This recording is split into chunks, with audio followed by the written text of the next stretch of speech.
Hi friends, நான் உங்கள் நண்பன் குட்டி. 15 கிலோ வடி பிரியாணிக்கு மசாலா ரெடி.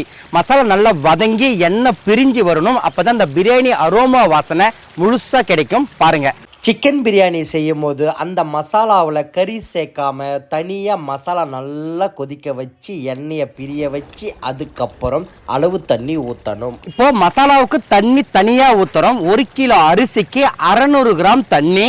கரெக்டாக ஒரு கேனில் 9 லிட்டர் தண்ணி எடுத்து வச்சுருக்கேன். வடி பிரியாணிக்கு தண்ணி அளவு ரொம்ப முக்கியம். அதுவும் மசாலாவில் 1 கிலோவிலிருந்து 5 கிலோ அரிசி வரைக்கும் 700 to 800 கிராம் அளவு தண்ணி ஊற்றணும். 5 கிலோவிலிருந்து 15 கிலோ வரைக்கும் 600 கிராம் தண்ணி ஊற்றணும். 15 கிலோவிலிருந்து 30 கிலோ வரைக்கும் 500 கிராம் தண்ணி ஊற்றணும். இந்த மாதிரி அளவு தண்ணியை பிரித்து ஊற்றணும். இதுதான் ஃபிசிக்கலான வேலை. இன்னும் தெளிவாக தெரிஞ்சிக்க என் யூடியூப் சேனல் வாங்க. வளர்ந்த ஒரு மாஸ்டர் வந்திருக்காரு. வடி பிரியாணி நிறைய பேர் கேட்குறீங்க, தண்ணி அளவு என்ன, எப்போ அதை உப்பு போடணும், எவ்வளோ அளவு போடணும்னு சொல்லிட்டு.